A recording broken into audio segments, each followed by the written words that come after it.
کے جو موجودہ حالات ہیں، اس وقت جمعیت کے جو خدمات ہیں، اس کی بھی آج ضرورت ہے کہ اس سے ہمیں معلوم ہونا چاہیے کہ اس وقت جب ملک کے آزادی کے بعد جمعیت علماء کے مطالبے پر اس ملک کا دستور سیکولر مرتب ہوا اور یہ طے ہوا کہ تمام مذاہب کے لوگ مذہبی آزادی اور تشخص کے ساتھ اپنے اس ملک کے اندر جیئیں گے، لیکن آج حالات کچھ ایسے آئے، آج فرقہ پرست طاقتیں جب برسر اقتدار آئی، حالات ایسے آئے کہ یہ علماء جنہوں نے ملک کی آزادی میں سب سے اہم کردار ادا کیا، ان علماء کو شک کی نگاہ سے دیکھا جانے لگا۔ یہ مدارس، جن مدارس کے وجہ سے ملک آزاد ہوا، ان مدارس کے طرف جو ہے غلط نگاہیں اٹھنے لگی، مساجد کے طرف غلط نگاہیں اٹھنے لگی، ہماری عبادت گاہیں محفوظ نہیں، ہمارے مدرسے محفوظ نہیں، ہمارے علماء کے طرف غلط نگاہیں۔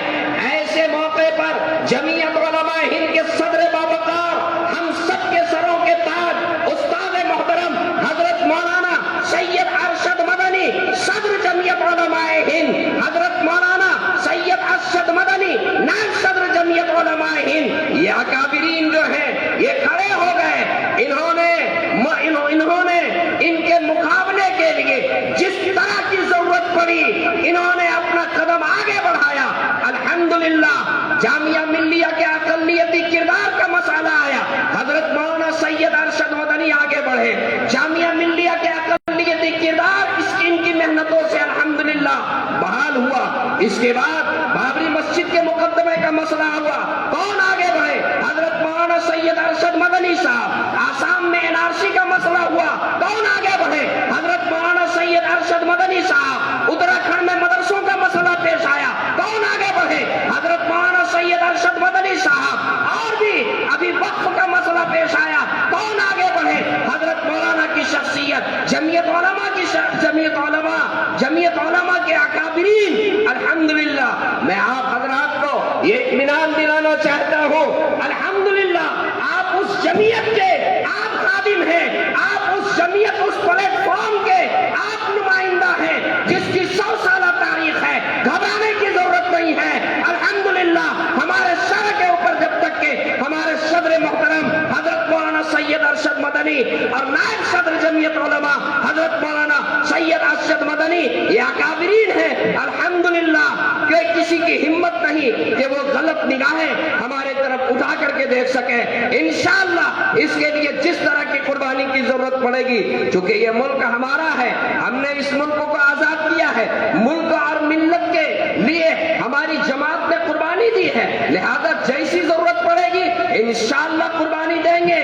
ہم نے ملک کو آزاد کیا، آج حالات یہ ہیں فرقہ پرست جو ہے جو ملک کو تقسیم کرنا چاہتے ہیں، فرقہ پرست جو ہے جو ملک کے اندر جو ہے انتشار پیدا کر رہے ہیں، یہاں کے امن اور شانتی کو خراب کر رہے ہیں۔ میں آج جمعیت علماء کے اس پلیٹ فارم سے میں یہ کہنا چاہتا ہوں کہ اس کے لیے بھی ہمیں کھڑا ہونا ہوگا۔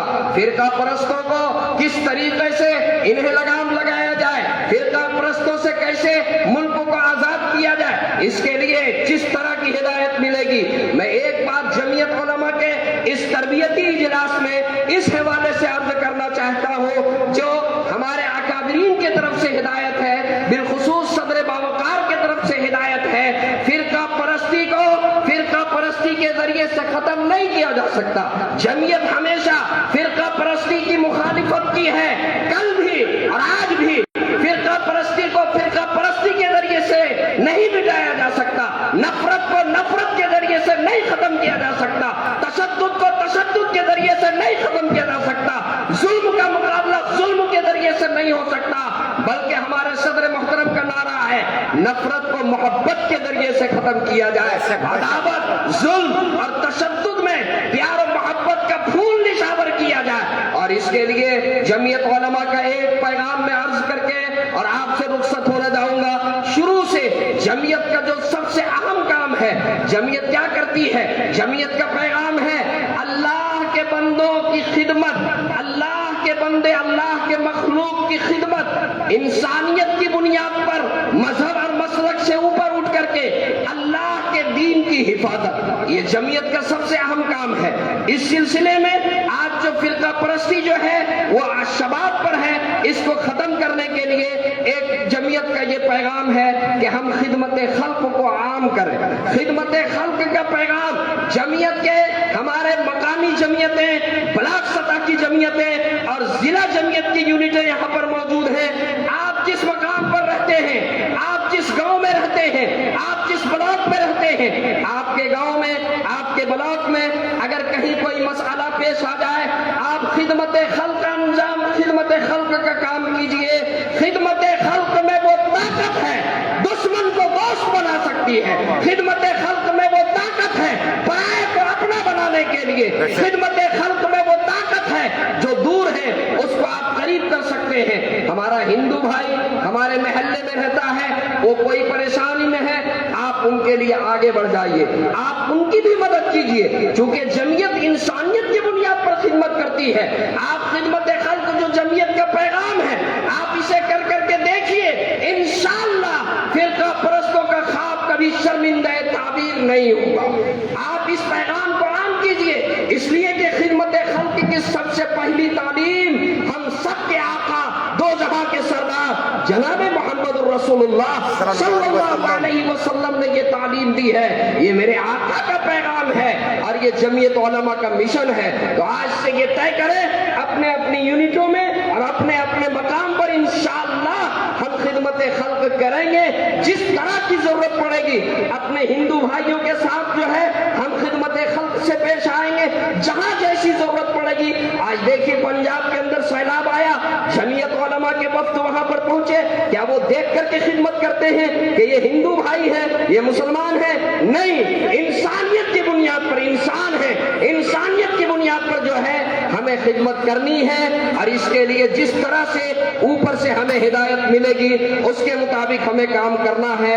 اور آخری بات میں عرض کروں کہ ہمیں ہر عمل میں اخلاص کے ساتھ کام کرنا ہے، اللہ کی رضا کے واسطے کام کرنا ہے۔ جب اخلاص کے ساتھ ہم کام کریں گے انشاءاللہ اللہ کی مدد آئے گی۔ آج دیکھیے ہمارے صوبے میں، ہمارے صوبے کے جنرل سیکریٹری حضرت مفتی شہاب الدین صاحب قاسمی، انہوں نے کس اخلاص سے جمعیت کے کام کو صوبے میں شروع کیا۔ ان کے اخلاص کی بنیاد پر آج الحمدللہ پورے صوبے میں تقریباً 450 مقامی جمعیتیں بنی ہوئی ہیں۔ یہ اللہ کا کرم ہے، یہ ہمارے جنرل سیکریٹری مفتی صاحب کی محنتوں کا یہ ثمرہ ہے۔ الحمدللہ ضلع دھنباد کے صدر حضرت مفتی عبدالحی صاحب قاسمی، ان کی محنتوں کا یہ ثمرہ ہے کہ آج الحمدللہ یہ ہاؤس جو ہے آج مکمل بھرا ہوا ہے اور پورے ضلع کے علماء یہاں پر تشریف رکھتے ہیں۔ گریڈی کے ہمارے جنرل سیکریٹری، نائب صدر اور جامتارا کے جنرل سیکریٹری اور دیگر ہمارے دانشوران یہاں تشریف رکھتے ہیں۔ وقت نہیں ہے، حضرت مفتی صاحب کی گفتگو ہونی ہے انشاءاللہ۔ حضرت جگر گوشہ شیخ الاسلام حضرت مولانا سید اسجد مدنی جو ہمارے درمیان تشریف رکھتے ہیں، ان کی شخصیت کے لیے میں ایک شعر کہہ کر کے میں بیٹھتا ہوں۔ یہ الگ بات ہے کہ وہ خاموش کھڑے رہتے ہیں، یہ الگ بات ہے کہ وہ خاموش کھڑے رہتے ہیں، پھر بھی جو لوگ بڑے ہیں وہ بڑے رہتے ہیں۔ اور ایسے درویشوں سے ملتا ہے ہمارا شجرا جن کے جوتوں میں ہزاروں